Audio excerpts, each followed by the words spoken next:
BTO Beyond the Obvious, der Ökonomie-Podcast mit Dr. Daniel Stelter. Featured bei Handelsblatt. Hallo und herzlich willkommen zur neuen Ausgabe meines Podcasts. Ich freue mich sehr, dass Sie am heutigen Sonntag wieder mit dabei sind.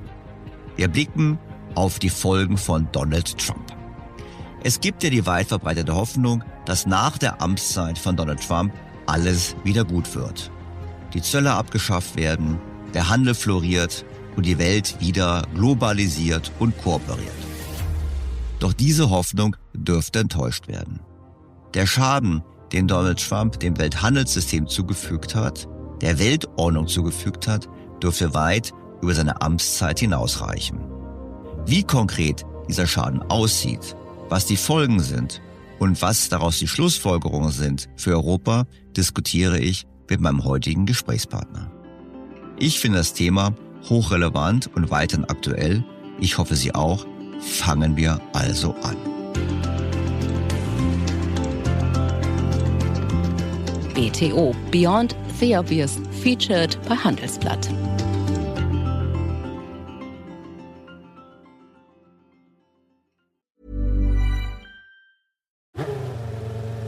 .300 sensors. Over 1 million data points per second. How does F1 update their fans with every stat in real time? AWS is how.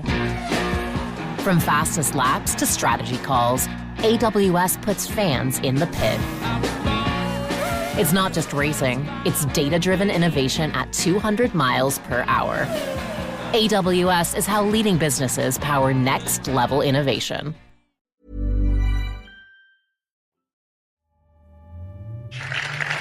Thank you. Nice crowd. What a good-looking group of people. Well, we have some very, very good news today and a lot of good things are happening. Beginnen wir mit einem Rückblick. Man hat das schon fast vergessen. Im April gab es den sogenannten Liberation Day. Waiting for a long time. April 2nd, 2025 will forever be remembered as the day American industry was reborn, the day America's destiny was reclaimed, and the day that we began to make America wealthy again. Going to make it wealthy, good and wealthy. In a few moments, I will sign a historic executive order instituting reciprocal tariffs on countries throughout the world. Reciprocal, that means they do it to us and we do it to them. Very simple, can't get any simpler than that. Donald Trump hat mit seinem sogenannten Liberation Day und den verkündeten sogenannten reziproken Zöllen einen globalen Handelskrieg begonnen. Wir wissen, es gab erhebliche Sorgen bezüglich der Einbußen dieser Zölle für die Wirtschaftsleistung in der Welt, in Europa und auch in Deutschland. So schätzte beispielsweise Oxford Economics allein für Deutschland den potenziellen Schaden auf 200 Milliarden Euro. Dies würde rund 1,2% der jährlichen Wirtschaftsleistung im Jahresdurchschnitt für den Zeitraum 2025 bis 2028 entsprechen. Für die EU wurden die Kosten über 4 Jahre auf 87 Milliarden bis 1,1 Billionen Euro geschätzt, je nach Szenario. Und auch anderswo wären natürlich die Folgen dieser Zölle verheerend gewesen.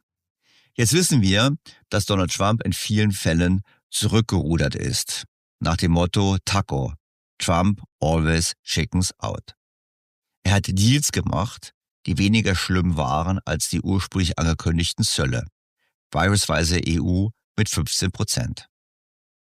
Er hat auch Deals gemacht, in Anführungsstrichen, die faktisch auf einen Waffenstillstand hinauslaufen, beispielsweise mit China, welches ja mit großer Macht gegengehalten hat, Stichwort seltene Erden. Und wir wissen auch, dass die eigentliche Zielsetzung von Donald Trump, zumindest die er offiziell verkündet, nämlich die Reindustrialisierung der USA, mittels Zölle vermutlich nicht zu erreichen ist. Das Flossbach-von-Storch-Institut beispielsweise hat dies nochmal genauer betrachtet. Titel des Papers: Die Produktion mit Zöllen zurück ins eigene Land holen? Das Paper habe ich wie immer verlinkt und zitiere daraus nur ein paar kleine Highlights. So lernt man beispielsweise Folgendes zur Zielsetzung. Anstatt Zölle lediglich als defensive Maßnahme gegen unfairen ausländischen Wettbewerb zu betrachten, hat die Trump-Regierung sie als proaktives industrie- und fiskalpolitisches Instrument konzipiert, das darauf abzielt, die US-Wirtschaft und die globalen Produktionsmuster grundlegend umzugestalten. Dabei sollen sowohl US-amerikanische als auch ausländische Unternehmen ihren Beitrag leisten, indem sie stärker in den Vereinigten Staaten investieren und die inländische Produktion ausweiten. Aus dieser Sicht sollen Zölle die jahrzehntelange durch die Globalisierung bewirkte Auslagerung von Arbeitsplätzen rückgängig machen, die letztendlich zu, Zitat, großen und anhaltenden Handelsdefiziten der USA, Zitat Ende, und einer kontinuierlichen Ausweitung der negativen Nettoauslandsposition in den USA geführt hat. Wir wissen, dass das so nicht stimmt, weil die Weltwährung immer dazu führt, dass das Land, welches die Weltwährung hat, ein Defizit im Außenhandel fährt. Einfach deshalb, weil es der Welt immer mehr der eigenen Währung zur Verfügung stellen muss, als Liquiditätsspritze quasi zur Ermöglichung von Handel. Außerdem wissen wir, dass mit konkretem Blick auf die USA man natürlich nicht nur auf die Handelsbilanz mit Gütern schauen darf, sondern auch auf den Dienstleistungssaldo. Und da wissen wir, dass die USA dank der großen Tech-Unternehmen im Bereich der Dienstleistungen große Überschüsse erwirtschaften. Netto bleibt ein Defizit, aber wie gesagt, dieses Defizit ist verbunden mit der Stellung des US-Dollars als Weltwährung. Wie in den vergangenen Wochen diskutiert, ist diese Stellung keineswegs für die Zukunft gesichert und Donald Trump arbeitet ja auch mit großer Kraft daran, diese Stellung zu gefährden und dann dürfte sich das Ganze ohnehin umkehren.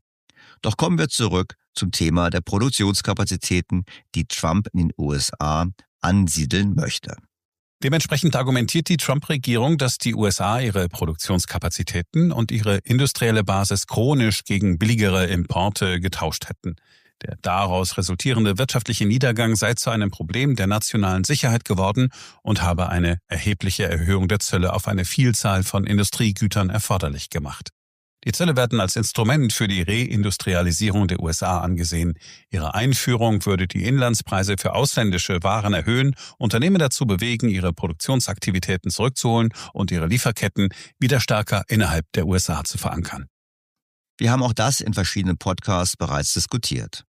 Im Kern ist es ziemlich unwahrscheinlich, dass die Zölle dazu führen werden, dass Unternehmen mehr in den USA investieren. Das liegt einfach daran, dass der Planungshorizont für Investitionen deutlich länger ist und die Rahmenbedingungen nicht immer ideal. Stichworte: Mangel an ausgebildeten Arbeitskräften, generell zu hohe Arbeitskosten und generell die Frage, inwiefern die amerikanische Gesellschaft überhaupt eine Gesellschaft ist, in der Produktion eine Heimat hat. Es wäre viel besser, wenn man gezielt Kernindustrien, zum Beispiel militärisch wichtige Produktion stärken würde, zum Beispiel durch Local-Content-Vorgaben bei der Beschaffung. Auch das hätte natürlich Ausfluss auf die Handelsströme, wäre aber bei weitem nicht so schädlich wie die Politik der Zölle, die Donald Trump verfolgt. Diese schadet der Weltwirtschaft, schadet aber auch den USA. Natürlich gab es einige Ankündigungen großer Investitionen in den USA. Die Frage ist jedoch, ob diese wirklich auf die Zollpolitik zurückgehen und nicht ohnehin geplant waren. Und die Frage ist natürlich, ob sie nicht abgegeben wurden, eben in der Hoffnung, dass Donald Trump ja in ein paar Jahren nicht beim Weißen Haus sitzt. Flossbach von Storch hält dazu Folgendes fest. Aus internationaler Investitionsperspektive könnten einige der angekündigten Investitionsprojekte auch eher markt- und strategische Motive verfolgen als eine politikgetriebene Rückverlagerung. Ausländische Direktinvestitionen zielen häufig auf große und dynamische Märkte sowie auf Standorte ab, die Zugang zu technologischen Innovationen und qualifizierten Arbeitsplätzen bieten. Angesichts der vergleichsweise besseren Wachstumsaussichten der US-Wirtschaft und ihrer führenden Position bei neuen Technologien wie künstlicher Intelligenz könnte es für Unternehmen und ausländische Regierungen wirtschaftlich sinnvoll sein, ihre Präsenz auf dem US-Markt auszubauen. Darüber hinaus bietet das allgemeine politische Umfeld in den Vereinigten Staaten derzeit vergleichsweise günstige Bedingungen für Investitionen. Reformen, Unternehmenssteuersenkungen, die Verschlankung des öffentlichen Sektors sowie weitreichende Deregulierungen haben das Investitionsklima in den USA deutlich verbessert. Das leuchtet ein und gilt natürlich auch für unseren Standort übrigens. Auch wir sollten natürlich die richtigen Rahmenbedingungen schaffen, damit es sich lohnt, in Deutschland zu investieren. Doch kommen wir zurück zu den USA. Trotz der wiederholten Versprechen der Trump-Regierung, dass ein Reshoring-Boom bevorstehe, ist es wahrscheinlicher, dass Unternehmen weiterhin zögern werden, ihre Lieferketten zurückzuholen. Eine Kombination aus hohen, breit und willkürlich auferlegten Zöllen, hohen Arbeitskosten, restriktiver Einwanderungspolitik und wirtschaftspolitischer Unsicherheit macht die Entscheidung, die Produktion zurückzuholen, zu einem schwierigen Balanceakt. Das liegt natürlich vor allem auch an den Kosten der Zollpolitik. Die steigenden Produktionskosten, die sich aus den US-Zöllen auf eine Vielzahl von Produkten ergeben, gehören wahrscheinlich zu den größten Hindernissen für Reshoring-Entscheidungen. Obwohl es noch zu früh ist, um eindeutige Anzeichen für steigende Import- und Inputpreise zu erkennen, gibt es bereits erste Hinweise darauf. Die Importpreise für bestimmte wichtige Kategorien von Industrievorleistungen sind in den letzten Monaten gestiegen, wobei die stärksten Preisanstiege bei unfertigen Metallen im Zusammenhang mit langlebigen Gütern zu verzeichnen waren. Dementsprechend hat sich die Dynamik der Erzeugerpreise in verschiedenen Bereichen des verarbeitenden Gewerbes beschleunigt. Am stärksten betroffen sind die Bereiche Elektrogeräte und Ausrüstung, Metallprodukte sowie Eisen- und Stahlprodukte. Auch das gilt natürlich auch bei uns, wenn wir jetzt die Stahlindustrie mit Zöllen und Quoten schützen wollen, nachdem wir zuvor die Standortbedingungen so massiv verschlechtert haben, dass die Stahlindustrie am Standort Deutschland keine Zukunft mehr hat. Ein weiterer Hindernispunkt sind natürlich die bereits erwähnten hohen Arbeitskosten und die fehlenden Fachkräfte. Das Fazit von Flossbach von Storch kann deshalb auch nicht überraschen. Anstatt eine breit angelegte Reindustrialisierung anzukurbeln, führen Zölle meist zu höheren Inputkosten, provozieren Vergeltungsmaßnahmen und verstärken die Unsicherheit. Unternehmen verlagern ihre Fabriken nicht aufgrund von Präsidialdekreten oder patriotischen Appellen, sondern aufgrund stabiler Kostenstrukturen, der Verfügbarkeit qualifizierter Arbeitskräfte und vorhersehbarer politischer Rahmenbedingungen. Angesichts hoher und unvorhersehbarer Zölle könnte es für Unternehmen besser sein, ihre Produktion in Länder mit niedrigeren Zöllen zu verlagern, anstatt sie in die USA zurückzuholen. So oder so bleibt das Fazit, dass die Zollpolitik Donald Trumps zu einem nachhaltigen Schaden in der Weltwirtschaft geführt hat. New products to launch, new people to develop, new goals to crush. Workday Go is designed for small and mid-sized businesses. By bringing HR and finance together on one AI platform, you'll have everything you need to think big, go big, and grow big. And activation is fast. It takes just 30 to 60 business days to get you up and running. Simplify your SMB on an AI platform you'll never outgrow. Workday Go. Why choose a Sleep Number smart bed? Can I make my site softer? Can I make my site firmer? Can we sleep cooler? Sleep Number does that. Cools up to 8 times faster and lets you choose your ideal comfort on either side. Your Sleep Number setting. Enjoy personalized comfort for better sleep night after night. It's our Black Friday sale. Recharge this season with a bundle of cozy, soothing comfort. Now only $17.99 for our C2 mattress and base, plus free premium delivery. Prices higher in Alaska and Hawaii. Check it out at a Sleep Number store or sleepnumber.com today.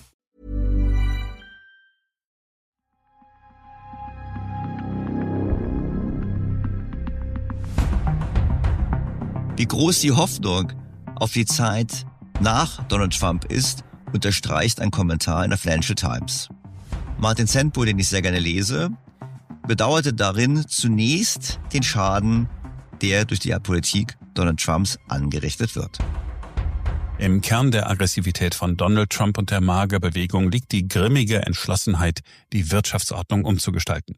Auf internationaler Ebene wird wirtschaftliche Offenheit über Bord geworfen und bilaterale, aber unbeständige Abkommen ersetzen multilaterale Regeln. Im Inland werden Steuersenkungen und Deregulierung in krasser Weise mit rücksichtsloser dirigistischer Vetternwirtschaft kombiniert. All dies wird mit beinahe demiurgischer Intensität verfolgt.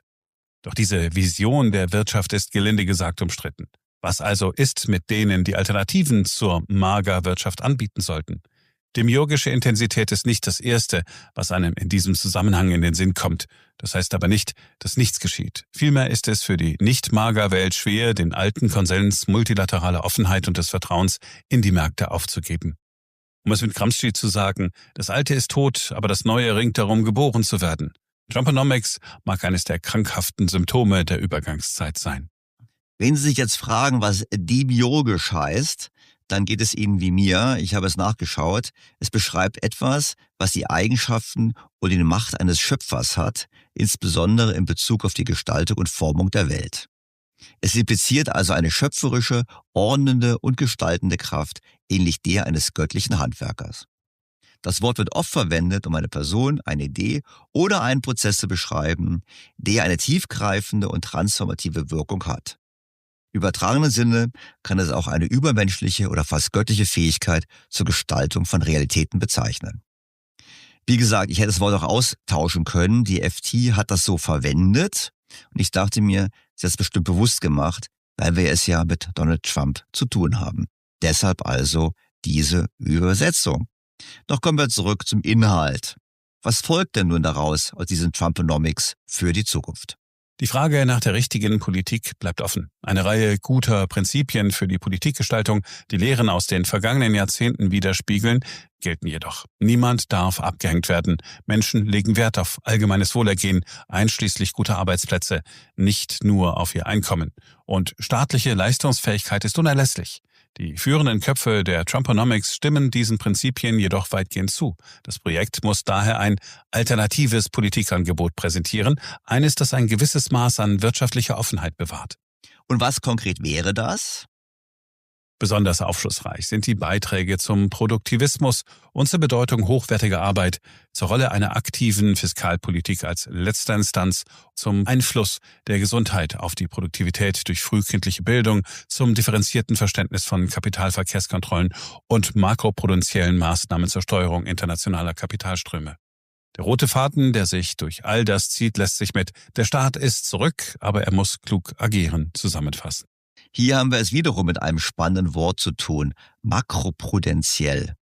Was sehr kompliziert klingt, ist im Kern einfach. Es sind Maßnahmen der Finanzaufsicht und des Staates, um quasi in Finanzmärkten zu intervenieren, die über reine Geldpolitik hinausgehen, also über Zinsen oder Geldmengen, sozusagen durch Vorgaben versucht, Kapitalströme zu lenken, etc. etc. Das ist natürlich auch ein Thema, was wir auch diskutiert haben im Zusammenhang mit der sogenannten Sparunion, wo man eben überlegt, in Europa die Ersparnisse in die richtigen Richtungen zu lenken. Klammer auf, mehr in Europa, weniger in den USA, wenn man Emmanuel Macron zuhört. Also diese Maßnahmen stehen im Raum. Und ich bleibe auch dabei, dass ich es immer wieder spannend finde, wie offen eben über Kapitalverkehrskontrollen und sowas gesprochen wird. Wo man dann sagt, naja, das sind differenzierte Maßnahmen, differenziertes Verständnis. Differenziertes Verständnis heißt ja auch, naja, nach dem Motto, es ist nicht mehr so negativ, wie man es früher gedacht hat, weil es dient ja einem höheren Zweck. Und ich glaube deshalb, dass Kapitalverkehrskontrollen in der Tat ein Thema sind, mit dem wir uns auch in der EU in den kommenden Jahren werden beschäftigen müssen. Nicht nur das ist relevant, sondern natürlich bleibt auch relevant, dass immer mehr nach dem großen Staat gerufen wird, eben hier auch in der Financial Times. Persönlich finde ich bei Staatsanteilen um die 50% zu sagen, wir brauchen einen aktiveren Staat, finde ich problematisch, vor allem angesichts des Versagens vieler großer Staaten bei den wichtigsten Kernaufgaben, unter anderem auch hier in Deutschland, wie wir es tagtäglich sehen. So gesehen ist das so spannend, was da passiert. Was da die FT diskutiert, ist für mich eher die Frage, eine Fortsetzung eines grundlegenden falschen Kurses, begründet mit den Maßnahmen von Donald Trump, die in sich selbst auch falsch sind, statt sich zurückzubesinnen auf das, was zum Beispiel Stefan Kurz an dieser Stelle sehr schön dargelegt hat, nämlich, dass wir eigentlich mehr den Marktkräften vertrauen sollten und nicht mehr dem Staat. Das ist der Exkurs der Diskussion bezüglich, was kommt denn nach Donald Trump? Doch noch müssen wir uns mit Donald Trump beschäftigen. Und deshalb lohnt nochmal der Blick auf seine Politik und vor allem die Frage, was denn nun wirklich von seiner Politik zu halten ist.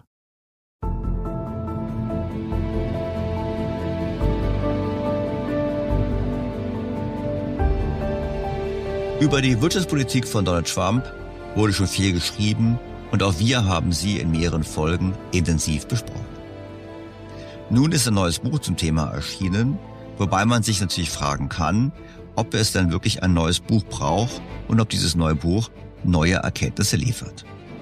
Auf der anderen Seite, warum auch nicht?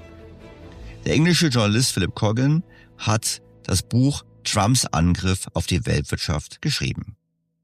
Und seine Argumente sind durchaus bekannt, aber es ist trotzdem interessant, sie nochmal zusammenzufassen. So spricht er über Zölle. Er sagt logischerweise, dass die Zölle den USA letztlich mehr schaden werden als der Welt, vor allem deshalb, weil die Handelsdefizite eben nicht so katastrophal sind, wie Donald Trump sie darstellt, sondern die Struktur der US-amerikanischen Binnenwirtschaft widerspiegeln. Letztlich werden die Zölle von amerikanischen Importeuren, also überwiegend den Konsumenten, bezahlt und nicht von den anderen Ländern. Klammer auf, was wir jetzt ja konkret sehen, die Inflationsraten ziehen wieder an und Donald Trumps Zustimmungswerte sind stark gefallen, eben deshalb, weil die Inflation nach wie vor auf einem zu hohen Niveau liegt und das eben auch die Lebenshaltungskosten treibt, siehe auch Wahlergebnis in New York. Klammer zu. Philip Coggan formuliert es so. Es ist ein bisschen so, als würde sich ein Patient mit anhaltenden Bauchschmerzen, der alle rezeptfreien Medikamente ausprobiert hat, zu einer kleinen Operation in eine Privatklinik begeben, nur um festzustellen, dass der Chirurg im Operationssaal Elon Musk ist, mit einer Kettensäge. Coggan erklärt dann auch, dass die Deindustrialisierung, die Donald Trump bedauert, ja auch durchaus technologiegetrieben sei. Er sagt, der Rückgang der Industriearbeitsplätze ist in allen Industrieländern zu beobachten, selbst in solchen mit Handelsüberschüssen. Und wir in Deutschland, wir waren lange dahingehend immun, würde ich ergänzen, und holen das leider selbstverschuldet derzeit mit hoher Geschwindigkeit nach. Für Coggan liegt die Deindustrialisierung mehr an der Automatisierung als an den Handelsströmen. Und er stellt korrekterweise fest, man könne sich nicht mehr in die 50er und 60er Jahre zurückbeamen, quasi zur alten Struktur zurückkehren, denn das sei eine Illusion. Mit Blick auf das Chaos, was Donald Trump anrichtet, stellt Coggan fest, dass diese ständigen Kurswechsel, so sie denn wirklich geplant sind, wo ja große Zweifel angebracht sind, letztlich extrem schädlich sind. Unternehmen wissen nicht, wo sie investieren sollen. Und statt quasi mehr Investitionen anzulocken, führt es eher dazu, dass weniger als mehr investiert wird. Das Ende der US-geführten Weltordnung ist, glaube ich, der Kernpunkt dessen, was Coggan befürchtet. Er warnt eindringlich. Die 80-jährige Ära, in der die Vereinigten Staaten die Führungsrolle in der Weltwirtschaft übernommen haben, ist vorbei. Trump demontiert systematisch das System, welches Amerika nach 1945 aufgebaut hat. Von der Unabhängigkeit der US-Notenbank über die Attraktivität für Talente aus aller Welt bis hin zur Verlässlichkeit als Partner. Und diese Zerstörung erfolgt ohne Plan. Es gibt keine Anzeichen dafür, dass Donald Trump einen Plan hat, wie das globale System aussehen soll, nachdem er das Bestehende zerstört hat. Diese Thesen sind nicht neu, aber in dieser kondensierten Form durchaus hochinteressant. Und deshalb habe ich mir gedacht, es lohnt sich, mit Philip Coggan über sein Buch zu sprechen. When you're a forward thinker, you don't just bring your A game, you bring your AI game. Workday is the AI platform that transforms the way you manage your people, money, and agents, so you can transform tomorrow. Workday, moving business forever forward.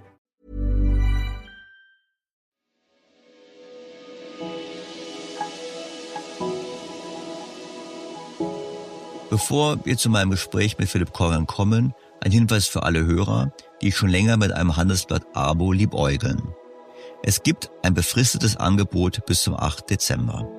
Bis dahin können Sie für 12 Monate mit 50% Rabatt das Handelsblatt gedruckt oder digital abonnieren.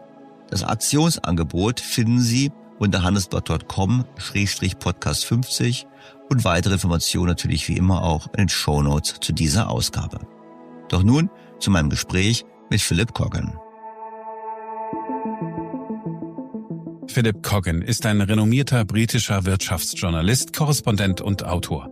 Seine Karriere begann er bei der Financial Times, wo er 20 Jahre lang tätig war. Im Anschluss wechselte er zu The Economist und verfasste dort bis August 2021 die wöchentliche Kolumne Bartleby zu den Themen Arbeit und Management. Sein neues Buch trägt den Titel The Economic Consequences of Mr. Trump. In Deutschland kürzlich erschienen als Trumps Angriff auf die Weltwirtschaft, wie Amerikas Zollpolitik einen globalen Handelskrieg entfacht und unseren Wohlstand gefährdet. Wie immer bei englischsprachigen Gästen hören Sie nun die zentralen Aussagen im Original mit anschließender deutscher Übersetzung. Das vollständige Gespräch kommt dann am Ende dieses Podcasts. Beginnen wir mit der Ausgangsfrage des Gesprächs. Die Staatsverschuldung in der westlichen Welt steigt massiv an. Doch wer soll die ganzen neuen Staatsanleihen kaufen? Diese Frage hatte Philip Coggan in einem Beitrag in der Financial Times diskutiert, weshalb ich gesagt hatte, ich beginne mit diesem Thema, bevor wir auf das Thema Donald Trump kommen. Philip Coggan erklärt, welche zwei große Käufergruppen in der Vergangenheit den Markt gestützt haben und warum diese nun wegfallen. I think there are quite a lot of problems building up. So the premise of that article was that there were two big sources of government debt. Also ich denke, da baut sich eine Reihe von Problemen auf. Die Prämisse des Artikels war, dass es in der Vergangenheit zwei große Käufergruppen für Staatsanleihen gegeben hat. Die eine Gruppe waren Pensionsfonds, insbesondere in den USA, in Großbritannien und in den Niederlanden, also besonders leistungsorientierte Pensionsfonds. Aber diese leistungsorientierten Pensionsfonds haben an Bedeutung verloren. Und jetzt gibt es eine andere Kategorie, die beitragsorientierten Fonds. Die neigen dazu, hauptsächlich in Aktien statt in Anleihen zu investieren. Diese Käuferquelle ist also weggefallen. Die andere Quelle, die erst nach 2008 entstanden ist, waren die Zentralbanken mit ihren Programmen zur quantitativen Lockerung, die riesige Mengen an Anleihen gekauft haben. Aber jetzt haben sie die quantitative Lockerung nicht nur gestoppt, sie verkaufen diese Anleihen in einem Prozess, der als quantitative Straffung bezeichnet wird. Ein bekanntes Mittel der Vergangenheit, um Schulden zu entwerten, war die Inflation. Doch Philip Coggan argumentiert, dass diese Strategie in der heutigen globalisierten Finanzwelt nicht mehr funktioniert. If you want inflation to erode the value of your government debt, wenn man will, dass die Inflation den Wert der Staatsschulden aushöhlt, braucht man eine Möglichkeit, die Anleger an einer Reaktion zu hindern. Nach dem Zweiten Weltkrieg hat es im Rahmen des Bretton-Woods-Systems massive Kapitalkontrollen gegeben, die die Anleger daran gehindert haben, ihr Geld von einem Land in ein anderes zu transferieren. Sie saßen also in der Falle. Aber heute kann man sein Geld mit einem Mausklick verschieben. Und so haben wir recht schnell einen Ausverkauf der Währung und von Staatsanleihen erlebt, wie kürzlich in Argentinien zum Beispiel, weil die Leute sich plötzlich Sorgen um die finanzielle Lage ihres Landes machen. Inflation mag also verlockend sein, aber angesichts der Dynamik, wenn man sieht, wem die Schulden gehören, ein Großteil der Schulden gehört sehr profitorientierten internationalen Anlegern. Man handelt sich also nur Ärger ein, wenn man es versucht. A lot of it's owned by very profit-sensitive international investors.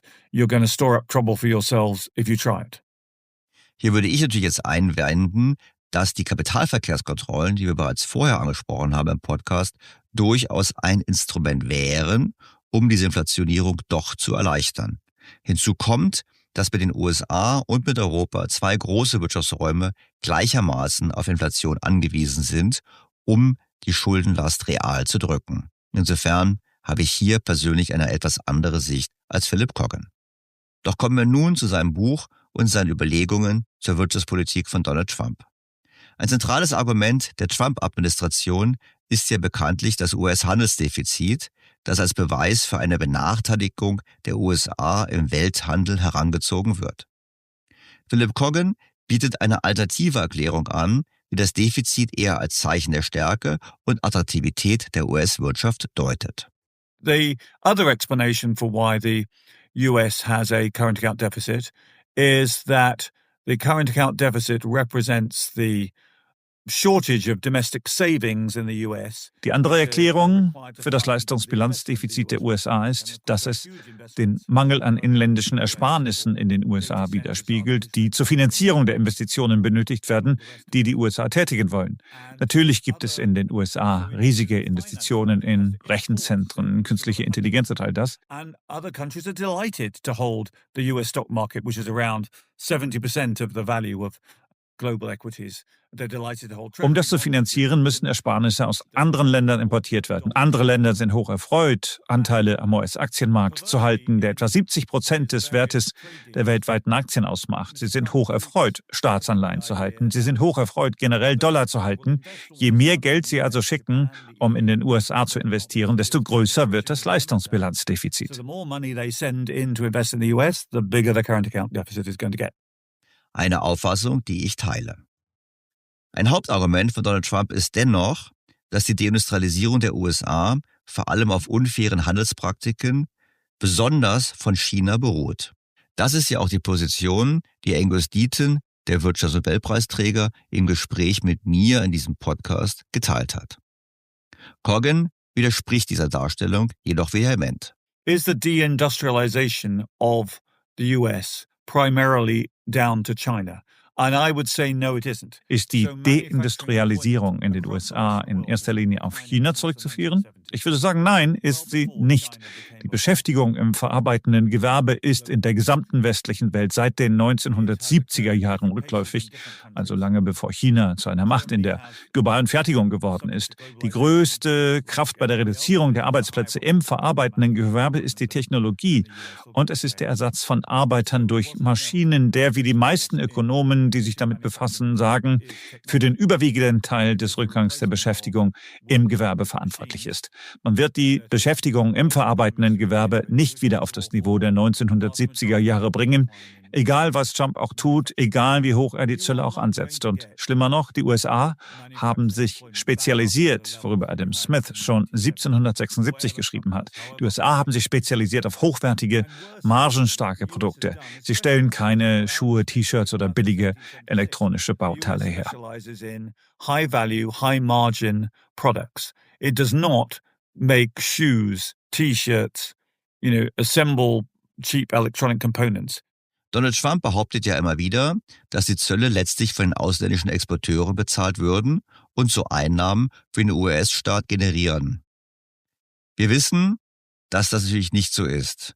Auch Philip Cogan stellt klar, dass letztlich die Kosten der Zölle jemand anderes trägt. Yes, I think Ja, ich denke, die Unternehmen haben bisher die meisten Kosten der Zölle aufgefangen. Das könnte auch erklären, warum sie nicht mehr Arbeitsplätze schaffen, weil sie diese Kosten ja irgendwie absorbieren müssen. Und vielleicht warten sie auch ab, auf welchem Niveau sich die Zölle einpendeln, bevor sie weitergehen. Aber so oder so, ob die Kosten von Unternehmen oder Verbrauchern getragen werden, der weitaus größte Teil dieser Zolleinnahmen stammt aus der US-Wirtschaft, nicht von Ausländern, wie Herr Trump das behauptet.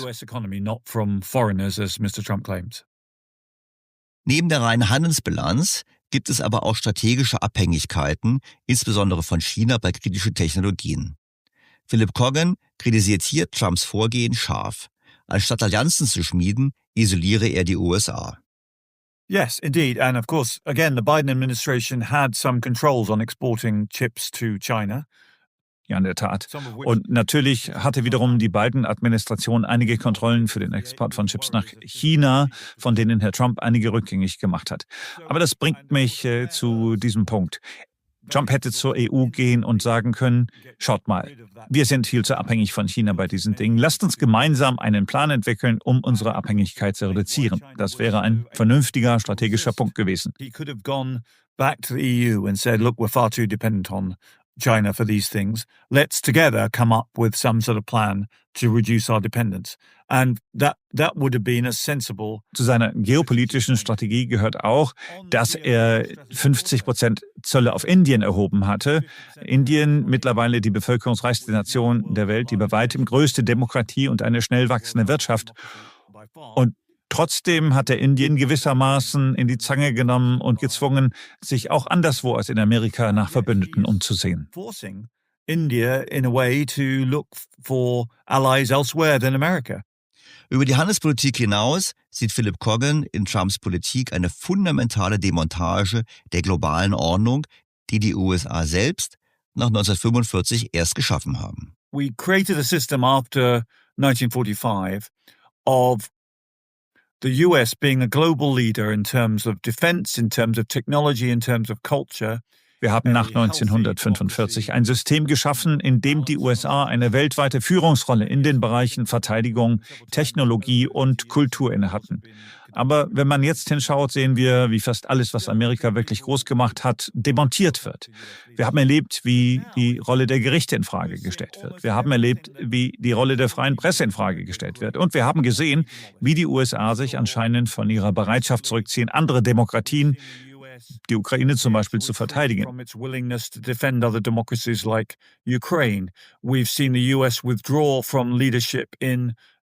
Wir haben den Rückzug der USA aus der Führungsrolle bei der Bekämpfung des Klimawandels erlebt. Was auch immer Sie nennen, fast alles, was diese internationale Ordnung mit den USA als Garant ausgezeichnet hat, wird untergraben. Und so schaffen wir jetzt eine Welt, in der viele Länder entscheiden könnten, dass China ein verlässlicherer Partner ist als die USA. Oder sie könnten entscheiden, dass Russland ein verlässlicherer Partner ist als die USA. Und für uns in Europa ist das, denke ich, sehr beängstigend. Which can offer them cheap oil and gas, is a more reliable partner than the US. And for those of us in Europe, I think this is very frightening.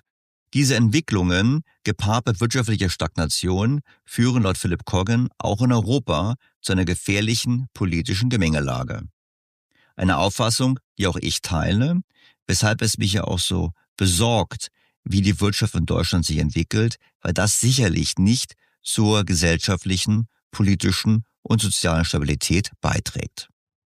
Philip Coggan selbst wird an dunkle Zeiten erinnert. In Europe we have the same forces appearing, the same Trump-like politicians appearing who are arguing to turn in on ourselves. In Europa treten dieselben Kräfte auf, dieselben Trump-ähnlichen Politiker, die dafür plädieren, uns nach innen zu kehren. Die Gefahr ist die Unfähigkeit, die europäischen Volkswirtschaften wachsen zu lassen und jenen alten Vertrag zu erfüllen, den wir hatten, wonach man einen Politiker wählt und 4 Jahre später geht es einem besser als zuvor. Das scheint zerbrochen zu sein. To have that kind of old contract we had in which you vote for a politician 5 years later, 4 years later, you are better off than you were before. That seems to have been broken. People are turning in despair to almost any voice. Die Menschen wenden sich in ihrer Verzweiflung fast jeder Stimme zu, die so klingt, als könne sie die Dinge ändern. Und was diese Stimmen tun, ist im Allgemeinen anderen die Schuld an den Problemen des Landes zu geben. Einwanderern, Ausländern, ethnischen Minderheiten, manchmal auch Milliardären. Und die Folgen davon werden die Wirtschaft nur noch weiter verschlechtern und die Menschen noch wütender machen. Ich weiß nicht, wie es war, in den 1930er Jahren zu leben, aber man bekommt das Gefühl, es ist ein bisschen so, als ob wir auf einer Rutsche abwärts in etwas Schreckliches gleiten. Nicht nur die USA kämpfen mit hausgemachten Problemen, dasselbe gilt ja für Deutschland bekanntlicherweise auch, aber auch für Großbritannien. Die wirtschaftliche Schwäche ist tief verwurzelt und die politische Landschaft zersplittert zunehmend. In Großbritannien wie bei uns. Und für Philip Coggan ist es eine Entwicklung, die populistischen Kräften weiter in die Hände spielen könnte. I think it goes back quite a long way. If you look at UK's productivity performance, it was quite good in the Blair years and then it fell off a cliff after 2006. Ja, da muss man ziemlich weit zurückgehen, wenn man sich die Produktivitätsentwicklung in Großbritannien ansieht. Sie ist nach 2007 regelrecht abgestürzt. Der Verlust, die Handelshemmnisse, die mit unserem größten Einzelpartner der EU entstanden sind, haben das Wachstum zweifellos gebremst. Was jetzt anders ist, ist, dass sowohl die Linke als auch die Rechte in sich gespalten sind. Rechts gibt es in der Mitte immer noch die Liberaldemokraten. Auf der Rechten nimmt natürlich die Reformpartei den konservativen Stimmen weg. So now you have kind of 7 political parties which might gain seats in the next election. Man hat also jetzt eine Art 7 politische Parteien, die bei der nächsten Wahl Sitze gewinnen könnten. Und deshalb könnte Farage gut abschneiden. That's why Farage might do well. Zum Abschluss unseres Gesprächs wagte Philip Coggan noch einen Ausblick auf die Zukunft der globalen Währungsordnung. Der Dollar wird seiner Meinung nach nur langsam an Bedeutung verlieren, doch der Übergang birgt erhebliche Risiken. Insbesondere dann, wenn in der nächsten Krise ein verlässlicher globaler Akteur, Stichwort US-Notenbank, fehlt. History suggests the replacement of a global currency, reserve currency, is quite slow. So I think it will take quite a long time for the dollar to lose its preeminence. Die Geschichte lehrt uns, dass der Ersatz einer globalen Reservewährung ziemlich langsam vonstatten geht. Ich glaube, es wird eine ganze Weile dauern, bis der Dollar seine Vormachtstellung verliert. Aber das Risiko besteht darin, dass die Finanzmärkte mit dem US-Dollar und den US-Staatsanleihen als eine Art Kit arbeiten. Und wenn man anfängt, das aufzuteilen, verliert man einen Teil der fundamentalen Liquidität. Man verliert einen Teil des Vertrauens, das das System zusammenhält. You lose some of the fundamental liquidity. You lose some of the trust that the system goes together. So replacing the dollar will be slow, and the danger is that we might have a lot of turbulence along the way. Der Ersatz des Dollars wird also langsam sein. Die Gefahr ist, dass wir auf dem Weg dorthin eine Menge Turbulenzen erleben können. Wir könnten feststellen, dass die nächste Krise schlimmer ist, weil die Fed keine unabhängige und global wohlwollende Zentralbank mehr ist. Trump-dominated Federal Reserve would provide the same amount of liquidity to other countries.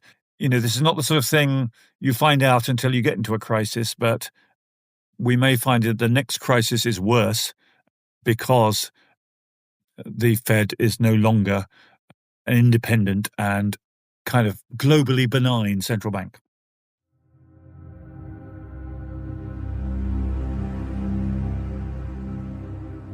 Soweit die Auszüge aus meinem Gespräch mit Philip Coggan.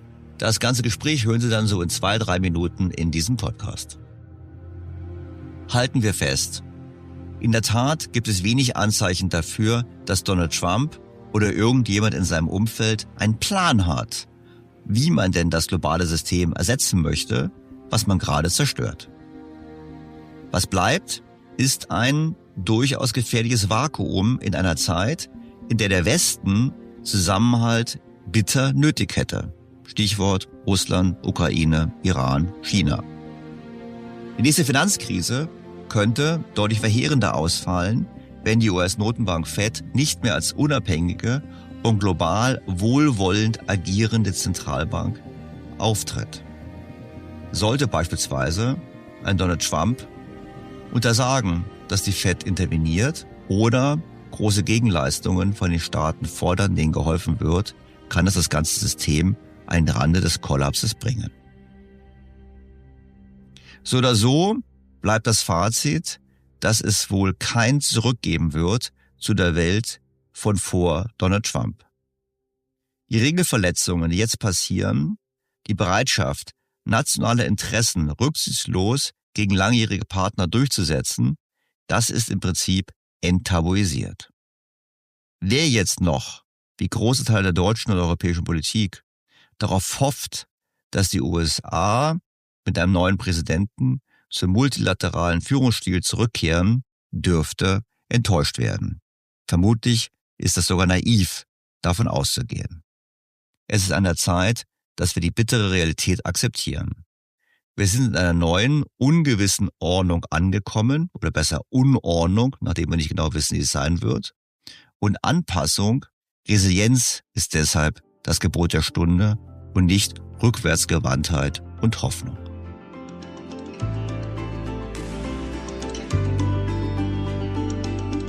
Bleibt mir, liebe Hörerinnen und Hörer, Ihnen erneut sehr herzlich fürs Zuhören zu danken. Am kommenden Mittwoch gibt es ein BTO Refresh über Cum-Ex, den großen Skandal der deutschen Steuerpolitik, würde ich mal sagen. Vielleicht hören Sie mal rein. Ansonsten hören wir uns wieder am kommenden Sonntag zu einer neuen Ausgabe von BTO. Bis dahin freue ich mich auf Fragen, Feedback, Kritik und Anregungen und ich wünsche Ihnen eine schöne Woche. Ihr Daniel Stelter. Und jetzt nicht stoppen, jetzt kommt das Gespräch mit Philip Coggan in voller Länge. Viel Spaß damit. BTO Beyond the Obvious, featured bei Handelsblatt.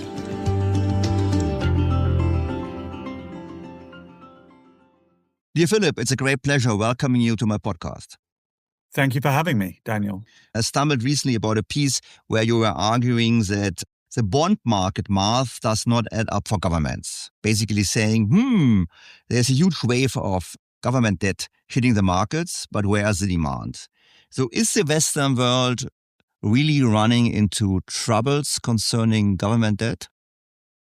I think there are quite a lot of problems building up.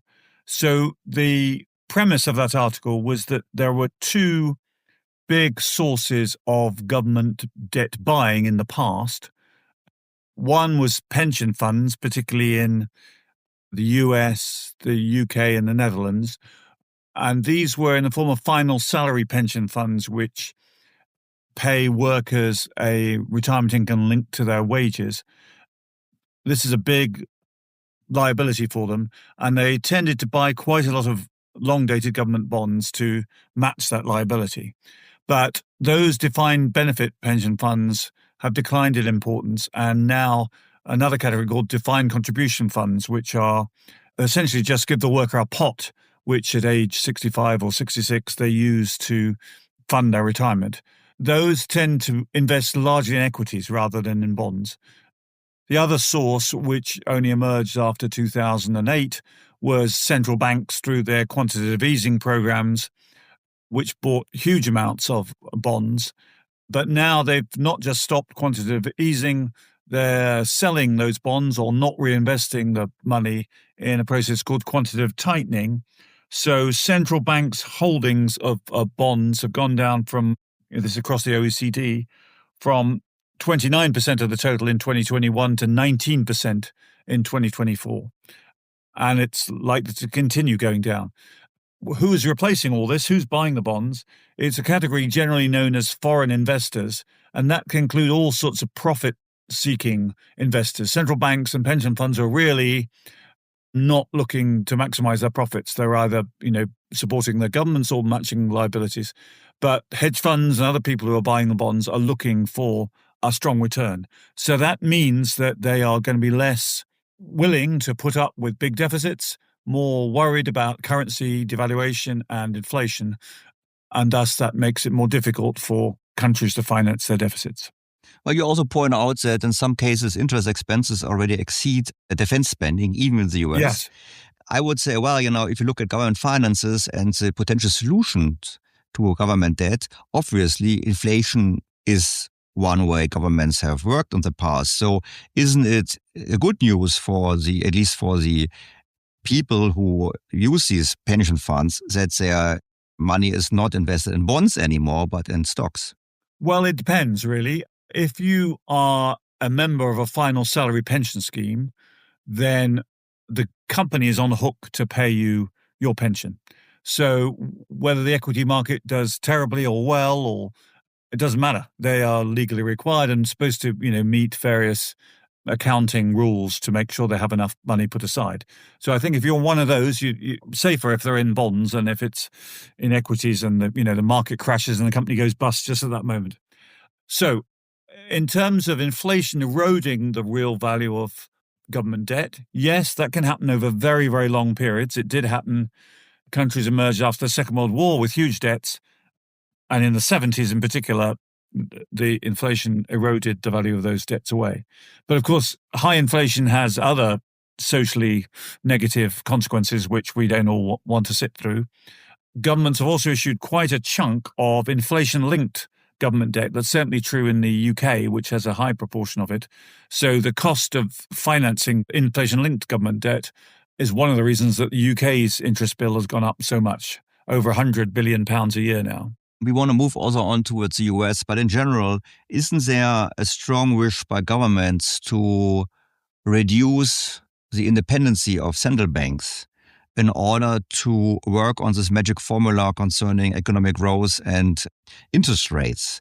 Because currently interest rates are, they're not high by historical standards, but they are higher than a few years ago, and they put a pressure on government budgets. So Mr. Trump's efforts to get rid of Mr. Powell in order to force the Fed to have lower interest rates, I think will also have, some sympathy in Europe. Also, they don't say so publicly, because I think the European governments just think about France or also think about the UK. They would appreciate having much lower interest rates, which would help them with their budget problems. Well, it would. You would possibly know more about campaigns to reduce the power of the European Central Bank than I would. I don't get the sense that there's anything like the momentum. No, I agree with you. Sorry, I think it's not public. Donald Trump is clearly in a much more brutal way. But I would be surprised if secretly there's also no pressure coming, but it's of course not publicly. Absolutely. And you could say that since the ECB was founded, it's already drifted from the sort of purity that the German government of the time wanted. There's no way that it would bail out other countries in the EU, and it did bail out other countries in the EU. But still, I'd say that the ECB is on a much stronger footing than either the Federal Reserve or the Bank of England. But the problem is that if you want inflation to erode the value of your government debt, you need to have some kind of way of stopping investors from reacting in response. Now, after the Second World War, you had huge capital controls imposed as part of the Bretton Woods system that stopped investors moving their money from one country to another. So they were stuck. But now you can switch your money within a click of a mouse, or not. We don't even have mice anymore, do we? We have just on the touchscreen. And so we've seen quite quickly, recently in Argentina, for example, we've seen a sell-off in the currency and a sell-off in government bonds because people suddenly got worried about the country's financial situation.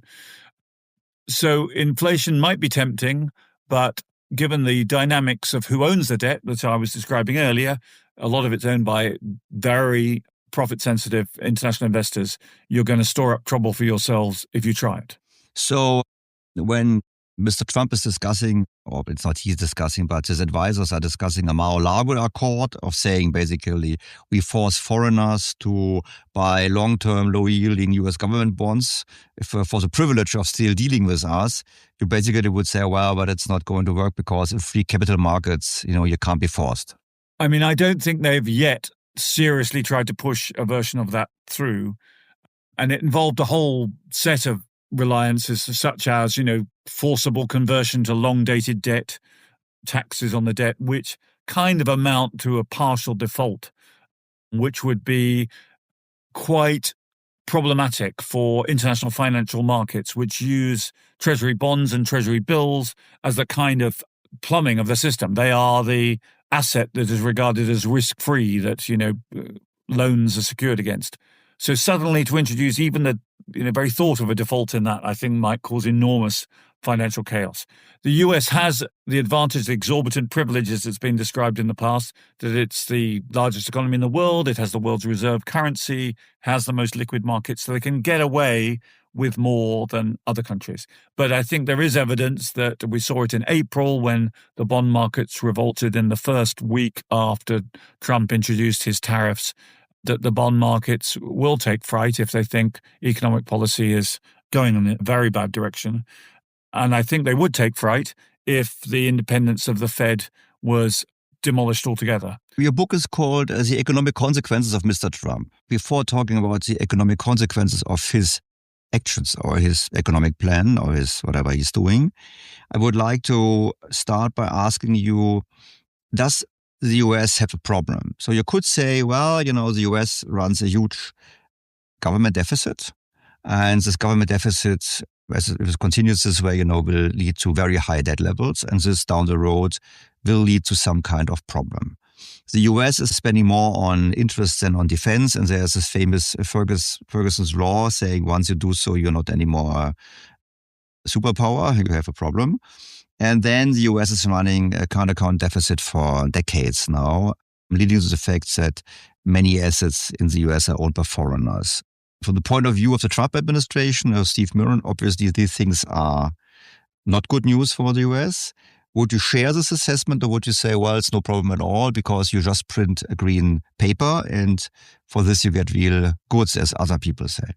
Well, I wouldn't say it's no problem at all, but it's less of a problem than for the US for the reasons already discussed, that it's the largest economy in the most liquid markets and the reserve currency and all the rest of it.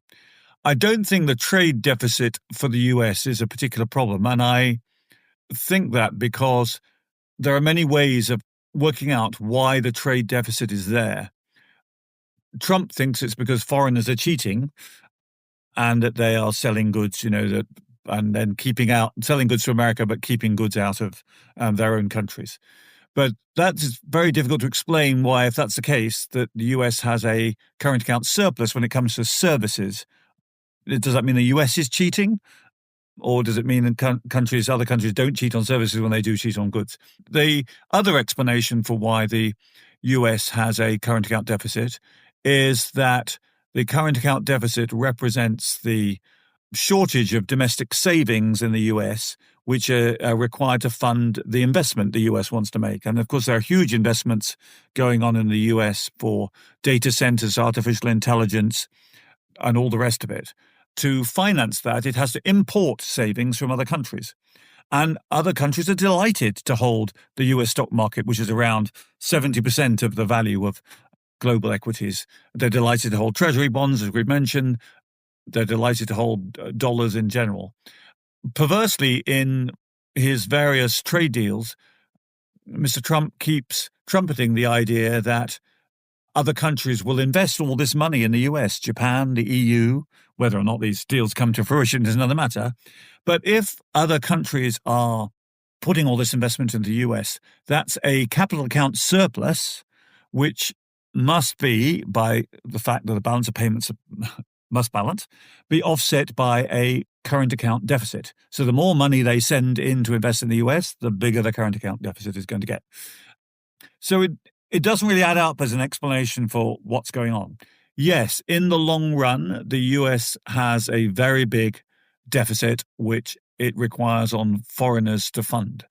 But until recently, confidence in the US system was very, very high. What's most likely to undermine confidence in the US economy and financial system? It is things like undermining the independence of the Federal Reserve. It is things like undermining the attractiveness of the US as a place for intelligent people to come and work and build the companies, as in H-1B visas, or undermining the research capability of US universities, another thing that the Trump administration is doing.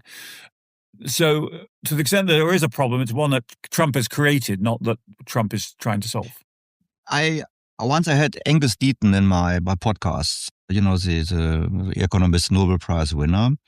We spoke about Americans who lost their jobs. And he makes a case of saying, well, China benefited from the cooperation with the US running deficits and China happy to fund it and to deliver the goods. But on the other hand, this was one of the reasons for partial deindustrialization of the US and therefore laying the ground for the election of Trump because, as he put it, Chinese people don't vote in the US. Is there not a need to rebalance this in order to protect some parts of your economy? Well, I think there are two aspects to this. Yes, I would agree. China does not play fair in international trade. And if Mr. Trump had tried to unite the rest of the developed world against China to try and make China reform its trading practices, that might have had some merit. But instead, on April the 2nd, he put tariffs on pretty much every country, regardless of whether they had a surplus or deficit with the US, including on some uninhabited islands. And he did it with a formula that made no sense. That's one aspect to it. The second aspect is the deindustrialization of the US primarily down to China? And I would say no, it isn't. So manufacturing employment across the Western world has been declining since the 1970s, well before China became a force in global manufacturing. The biggest force in reducing manufacturing employment is technology, and it is the replacement of workers with machines that, as most economists who look into it, is responsible for the vast majority of the decline in manufacturing employment. You are not going to get manufacturing employment back up to the levels that you had in the 1970s, whatever Trump does, however high he brings tariffs. And worse still, what the US has done is specialize, which is what Adam Smith wrote about in 1776. The US specializes in high-value, high-margin products. It does not make shoes, T-shirts, assemble cheap electronic components, where it would be a low-margin business and where it's best done by people who pay lower wages. To try and say that we need to bring back these jobs would mean either paying US workers those kind of wages, which is unacceptable, or paying much higher prices for these kind of goods, which would eat into the standard of living of US voters. So, no, I don't accept that it's all down to China. There was a decline in manufacturing employment in the first few years of China joining the WTO in the US, that's true. But it had been declining for a long time before then. And I would also note that manufacturing employment rose between 2020 to 2024 under Joe Biden, largely by subsidies to kind of green industries and other things. Those subsidies have now been abandoned, and since Mr. Trump took office, manufacturing employment has been falling again. The tariffs have not helped. Besides employment, there's also the issue concerning military capabilities, because you just said, well, the US is not producing troops. I agree, but I would say China is not only cheap, because actually they're not so cheap anymore in all regards, because some cheap production is already moving to Vietnam and somewhere else. But they also have now critical role in core technologies. So there's this famous Australian core or critical technology tracker where they claim, I think, 57 out of 64 technologies that China is leading. And at the same time, for example, they have a lead also in some rare earth where the US is dependent. So besides the economic issue, isn't there a certain strategic risk for the US? And we don't talk about Europe, but for Europe the same, in being dependent on China, due to the fact that China is not anymore only the cheap producer of goods, but also relevant in core technologies.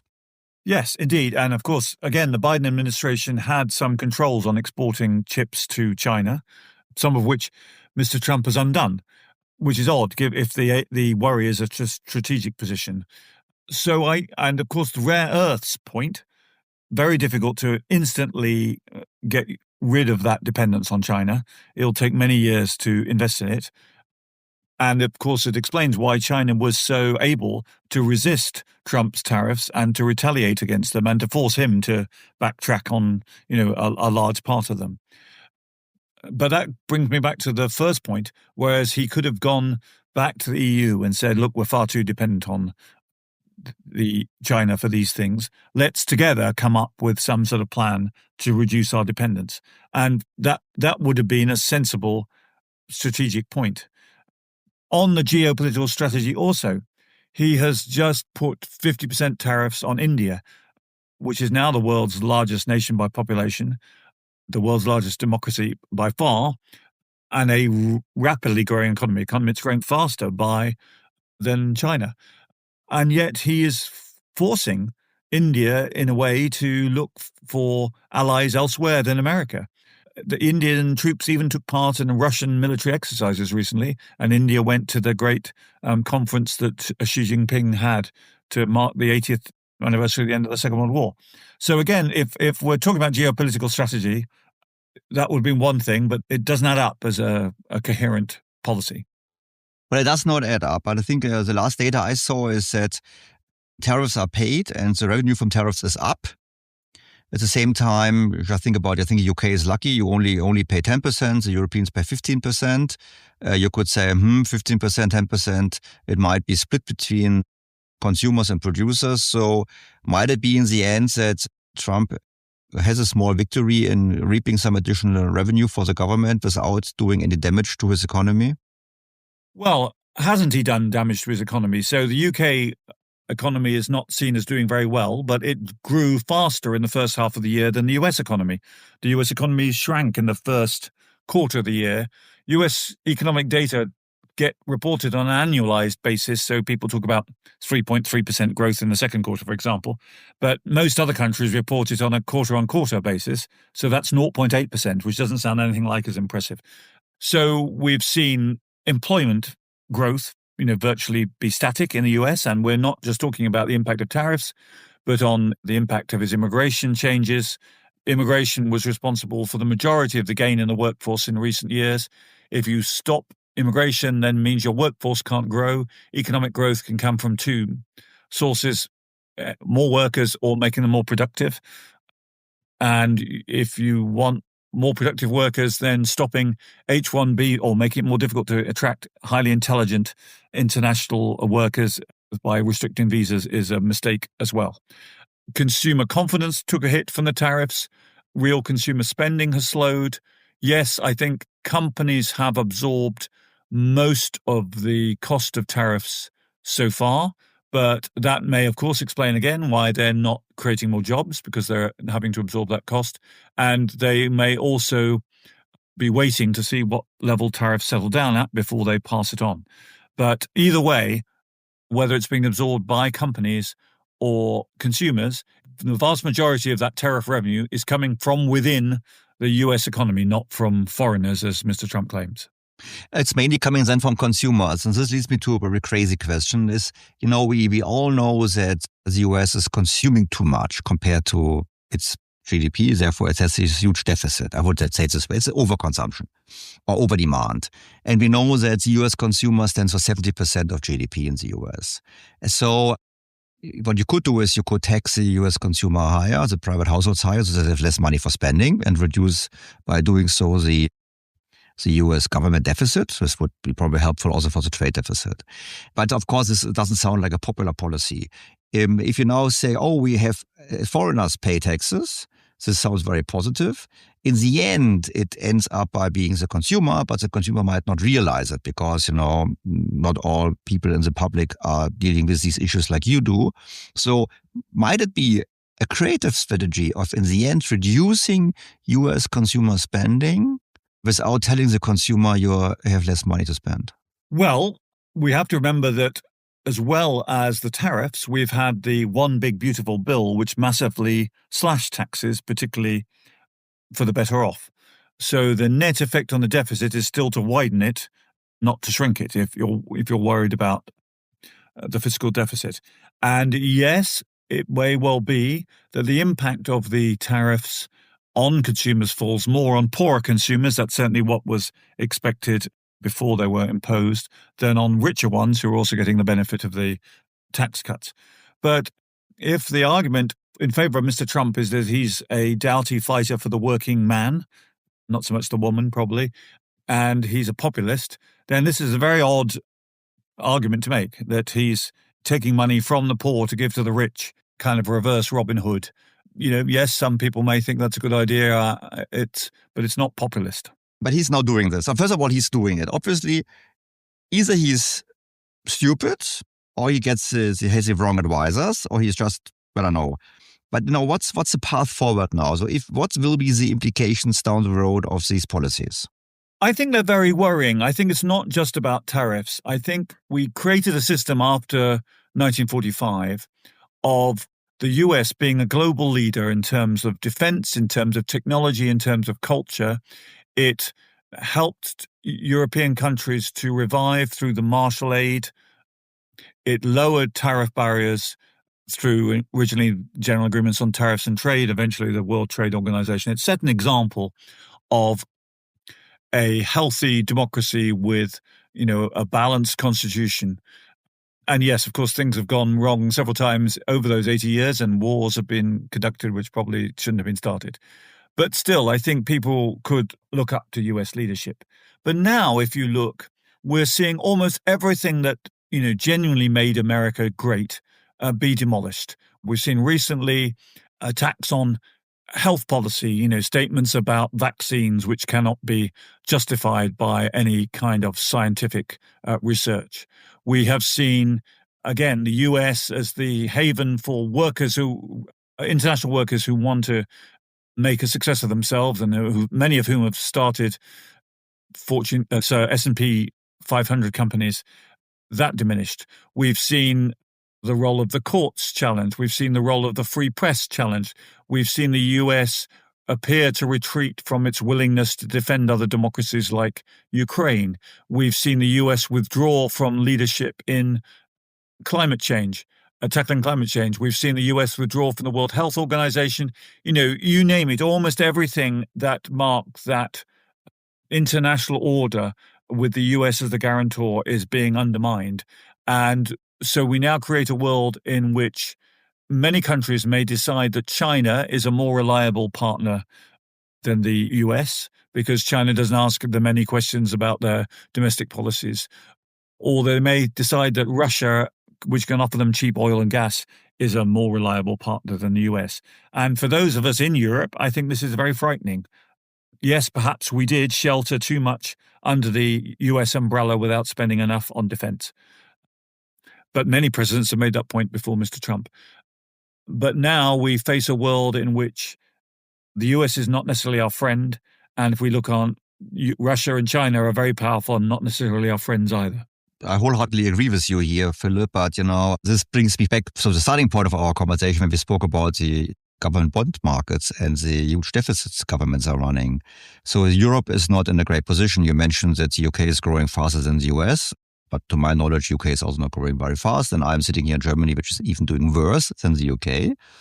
How can we deal with this challenge in a world where the US is dominating, but in a multipolar world? How can we make it happen? I think the best way is to collaborate with each other and with the other potential partners in the world. So the EU could do a deal with Mercosur, the Latin American countries. I think France may be holding that up, but we should. The US is less important in global trade than it is in global economics. It is a relatively closed economy. So we can all do deals with each other and kind of leave the US out of it. That would be one thing. But it is enormously challenging because, of course, in Europe, we have the same forces appearing, the same Trump-like politicians appearing who are arguing to turn in on ourselves. And there was an interesting study in the FT, which came out in September, I think, which looked at the economic consequences of populist policies, whether on the left or the right, which showed that after a decade, they were dramatically worse than, more conventional policies, which is not terribly surprising.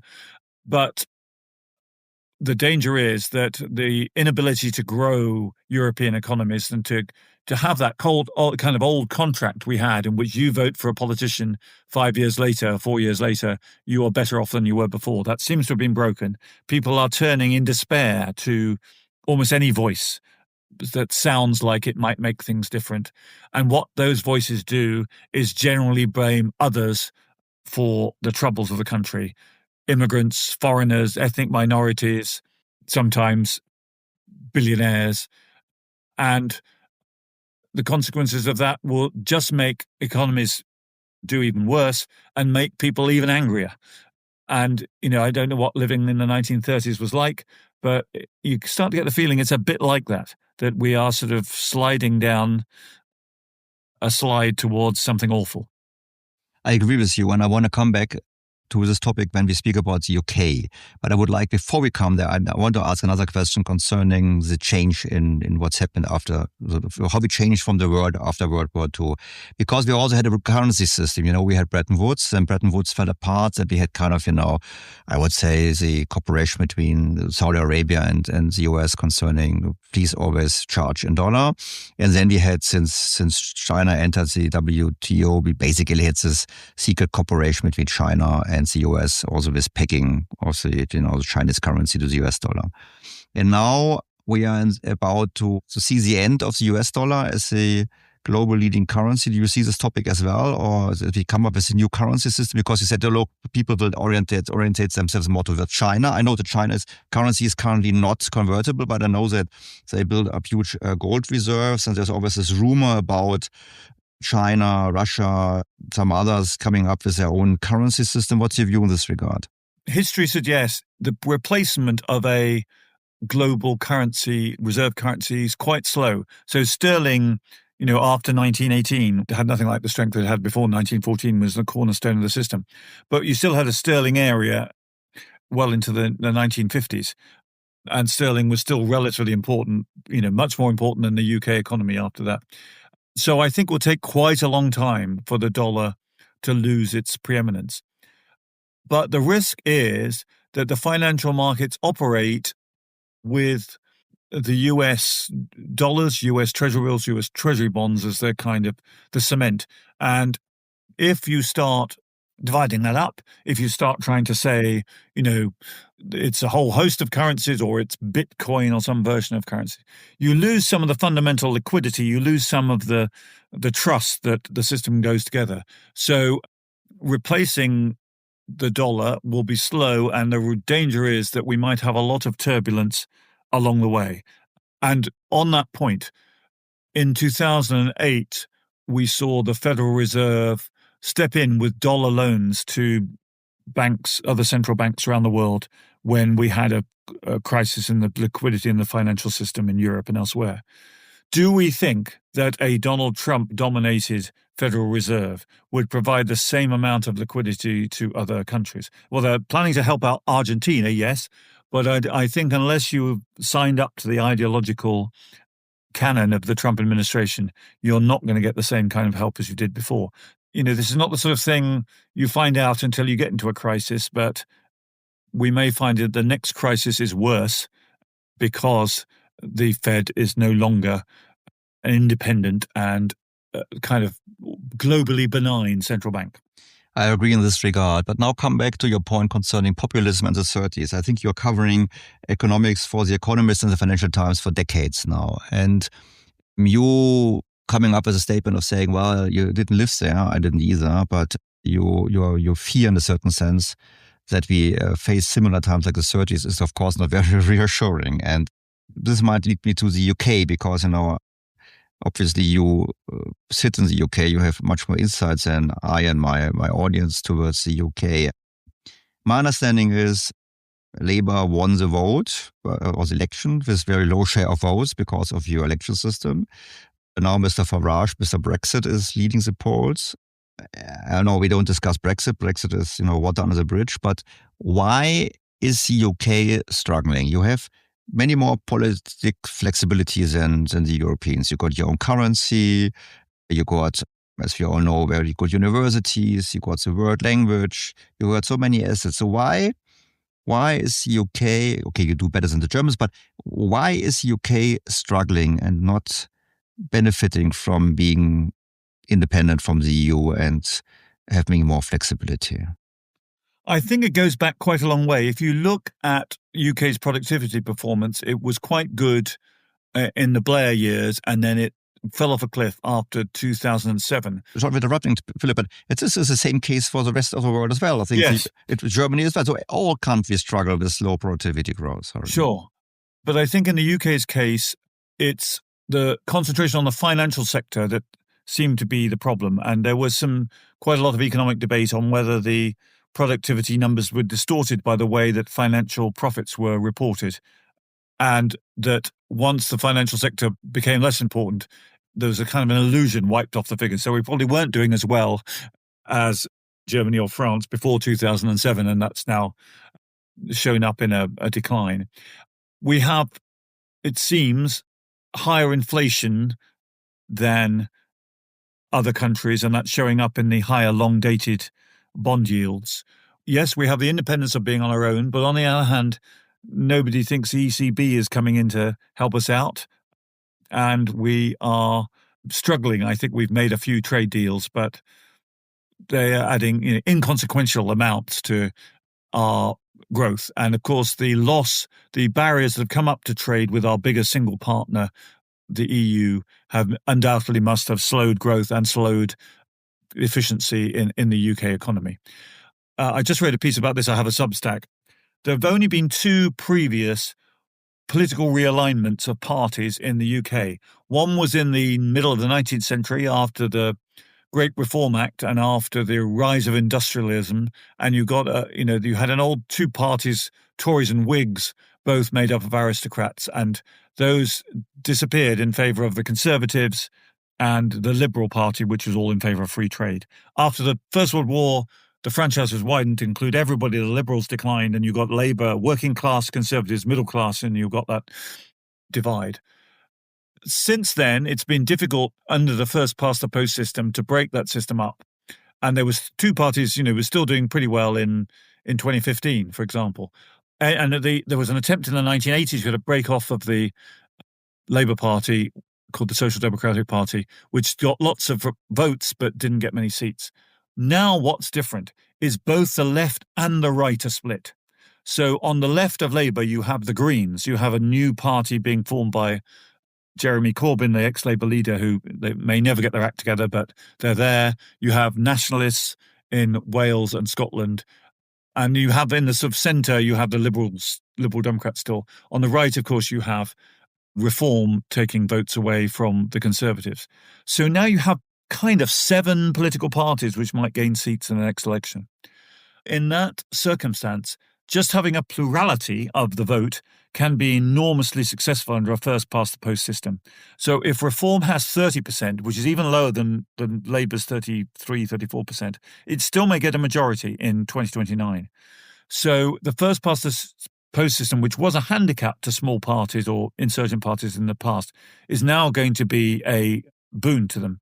And that's why Farage might do well. The only good news is that it's still 4 years to the next election. The policies of the Reform Party are completely incoherent. He is quite a slavish admirer of Trump.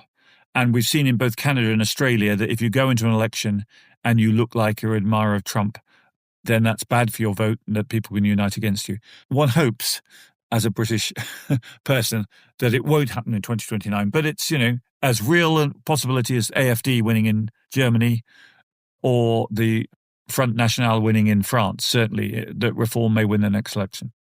From the point of view of Germany, UK system has benefits because, look, Labour has 33% of the votes, but they got a broad majority in Parliament. You see there might be the risk of having 7 parties in Parliament. I was just trying to count together. I think, if you get extreme and we get the Liberals back in and probably some other parties, we might even get our 7 parties in the Parliament. So we would say having a strong, like Labour today, a strong mandate. Also, they don't have a strong mandate by the votes, but by the seats in the Parliament. This should facilitate doing good policies. Yes, but it doesn't, unfortunately, because the people, they have a vast set of new MPs who did not go into government to cut welfare benefits or public spending generally. So it's quite difficult for them to cut public spending to eliminate the deficit. And they also came into government having promised not to raise the 3 most important taxes, the income tax, the national insurance, social security tax, and value-added tax. Now, of course, they slightly cheated already by putting up employers' national insurance, but not employees. But so if you can't raise the big taxes and you can't cut spending, it's very difficult to do anything significant on cutting the deficit. So you're hoping for growth. And so they're desperately coming up with, things. They're trying to change the planning rules. They're trying to encourage foreign investment. They're building a new runway at Gatwick, all these kind of things. But these things take years and years to alter the growth path. And it seems unlikely that by 2029, those things will have made enough of a difference to make people feel better off. But this sounds pretty much familiar to Germany because in Germany we have a coalition government, the Social Democrats that don't want to cut social spending and so on, and they also dream about growth. So obviously people like Trump and Farage and others, probably it's just not an accident, but probably it's just a result of poor economic policies by the incumbents. Yes, well, interestingly, I was in Germany last year, around this time last year, seeing one of my friends who's German. She came to see us and the train was late. And I was, surprised about that. German trains have a good reputation in Britain. Well, then you haven't been in Germany for a long time. No, exactly. And she said, no, they're not. And I was interested then to look up the data that the only country apart from Britain which had a lower investment as GDP on public investment had been Germany. And so, the determination to stick to the, relatively balanced budget and a low debt to GDP target has undermined public services. And, again, this probably adds to the appeal of populist parties who say, well, everything you're used to has fallen apart and only we can change things. Well, we can change things. But we'll leave to the last question, Philip. Let's speculate. So Mr. Trump is not going to run again in spite of what he is claiming.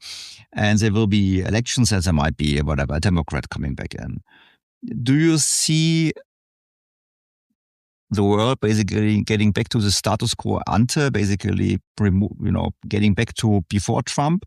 Or do you say, well, we are also due to other factors, we are basically in a new world now and Trump has been just the face for fundamental change in the world and we have to get used to it and have to deal with it? I fear it's going to be mostly we're not going back to the status quo ante. So Biden kept on some of the tariffs on China, for example, that Trump had imposed in his first term.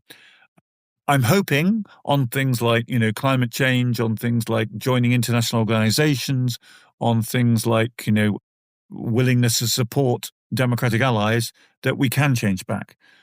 You mentioned that he won't run again and that there will be democratic elections in 2028. I very much hope so. But of course, he did not accept the democratic election of 2020. There are plenty of attempts to try and arrange the next elections to make sure that either he himself, who, if he can somehow find a way, runs again, or who his chosen successor runs again, to make sure the Republicans win, whether it's gerrymandering of constituencies in Texas or it's altering the voting rules to try and ensure that Democrats don't vote.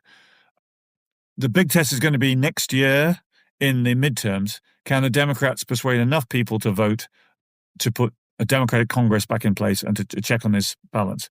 And I think, for the long-term health of global democracy, that's what we have to hope for, even though I know journalists are supposed to be neutral, but I'm, as a believer in the, Western democracy, I'm not neutral on that issue.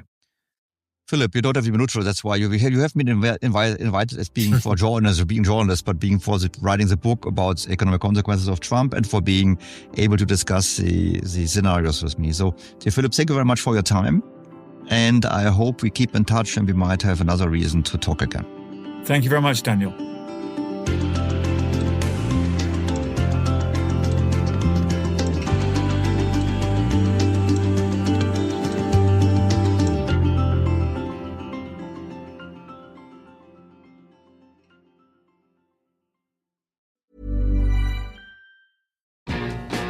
How does F1 turn data into insights at 200 miles per hour? AWS is how fans get inside the strategy. AWS powers next-level innovation for millions of businesses. Why choose a Sleep Number smart bed? Can I make my site softer? Can I make my site firmer? Can we sleep cooler?